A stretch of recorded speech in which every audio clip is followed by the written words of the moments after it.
Lions TV, this is a Q&A, a question and answer VT. It's been a really long time since I've done one of these and I'm not really sure why, but we're having a bash at one today. Don't forget Lions TV is on Facebook, Instagram, Twitter, and I'm personally on Snapchat as well, 9 times out of 10. It's just me being a dick. It's absolutely nothing to do with Millwall. Let's fire straight into the questions. Opening this up is Big Stewie Hobbs. How's it going, son? On Instagram, Stew's question is, what happens to Cahill after this season? It's a good question, Stu. It's a really good question, one I've thought about. There's two scenarios here. There's the dream scenario and then there's probably the reality. The dream scenario is Tim Cahill starts tomorrow, starts scoring goals, realises that he's still got more than enough in his locker, in his boots, to carry on for another year or so. We sign him on as a player coach. We move Livermore to the back room, and yeah, he extends his contract, and we live this dream for a little bit longer. The reality is, he goes to the World Cup and he moves out to Australia. Unfortunately, not to appear in Neighbours or Home and Away, but listen, he's got four or five kids, I think, 4 kids over there.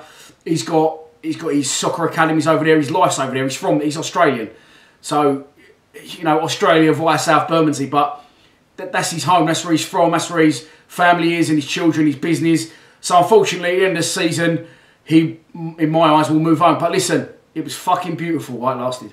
Next up, Alfie Sweeney has fired in with a bit of controversy. Was the draw against Cardiff worth the defeat to Rochdale?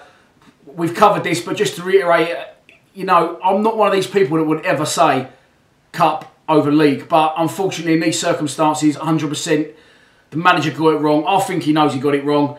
But we keep the faith. He's doing a fantastic job. We just write it off. Listen, it was a nightmare all round for every player, fan. It took me 5.5 hours to get to Rochdale. So let's just forget it. Let's wipe it off from the memoirs, and hopefully, you know, it never gets brought up again. But no, wrong decision. Should have fielded a better side in the home game, Alf. Really, I think, mate. And better than leaving it to chance it away from home on a cold Tuesday night in Rochdale, which no one needed. Kieran Perry, who is my favourite Millwall player? My favourite Millwall player is Alex Ray. Someone's answered it for me. But yeah, slowly Cahill is the way he's coming back into the fold. And if he has like a dream last, whatever it is, 12 to 14 games we've got left, I just love what he says and how much he loves the club. This is real. This is real love. This isn't social media hype. He loves this club like each and every one of our fans do, and he's very grateful for the chance they give him. He's very well grounded, and it's brilliant to see. But yeah, Alex Ray is my all-time favourite player. Closely getting caught up now by Tim Cahill. I tried to do a top 3 and I couldn't do it. Tried to do a top 5, couldn't do it. I've narrowed it down to 10. Here's my 10.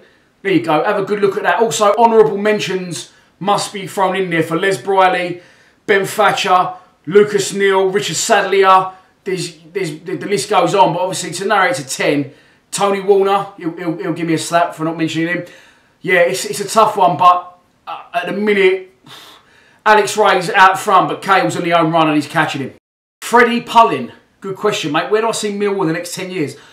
Again, it's the dream and the reality, isn't it? What do we think will happen and what do we want to happen? The way the club's moving forward is absolutely fantastic. Now, the problem we've got is, if we do move forward at too much of a good pace, someone's going to take Neil Harris. And make no mistake, if a Premier club come on the door, Neil Harris will go. He's ambitious.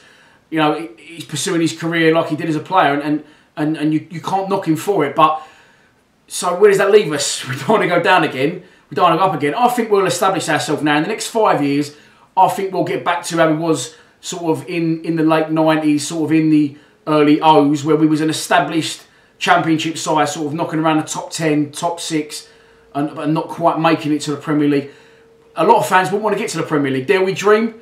I'd love one season. We kick off every week on a Sunday at like 10 AM or something like that. But it would be brilliant just to see us there. That once the ground situation looks like it's on hold. Listen, I was born in Waterloo, but I live in, well, sort of Kent, right on the borders, Welling, of South East London. I don't want us to move. I love going into the ground. Hopefully the ground will remain. Hopefully Harris will remain, and we can push on. The club will be, in 10 years' time from now, in a much better place than it was 2 years ago. I'm sure of that.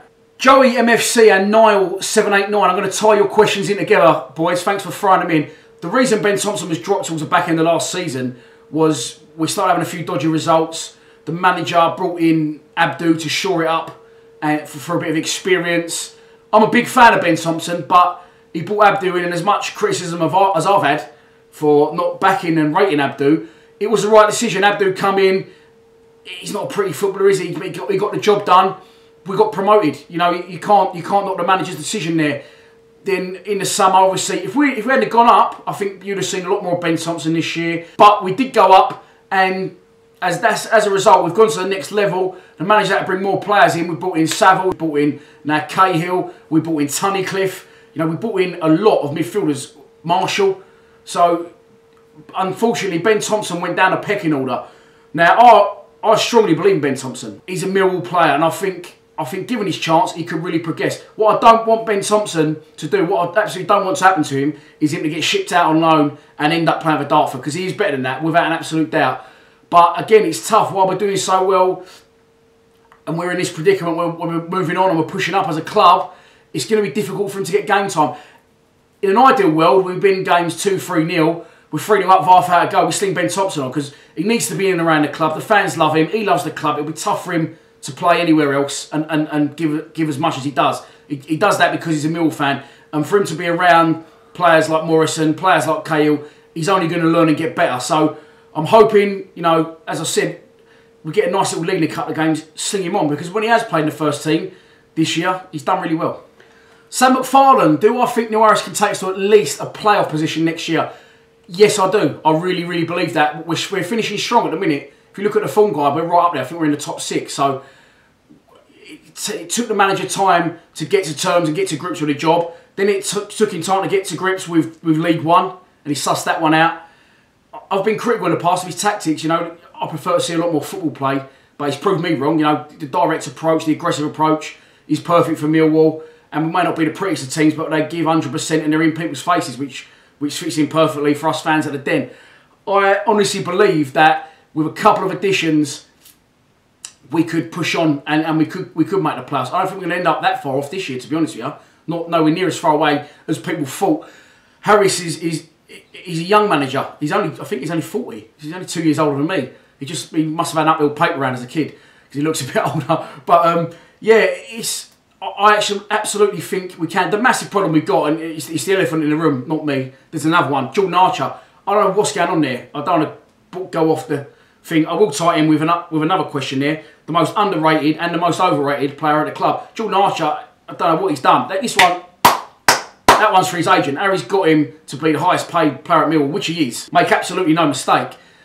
So yeah, with a couple of additions, you know, Morrow and Gregors, they're good for the club. But we need to splash the cash, and you know that one is out of Harris's hands. But I think a couple of additions, new goalkeeper, and another centre forward in the summer. I can't see why not. And the second part of that question, the most underrated player at the club.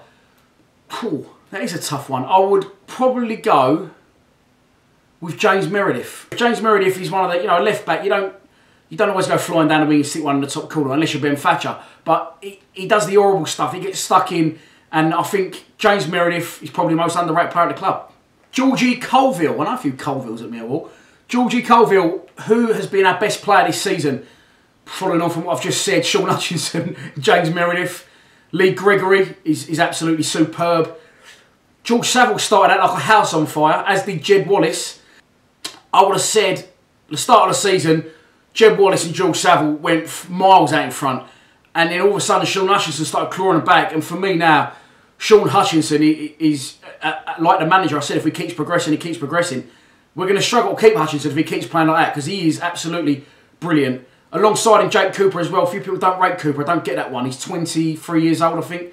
He's 6'7". He's a beast. And I think he's got a big future in the game as well. But best player this season so far, for me, by a mile, Sean Hutchinson. So that is your lot for this Q&A. I didn't even get onto the Facebook questions. They were all just Instagram. There's still some to go on there.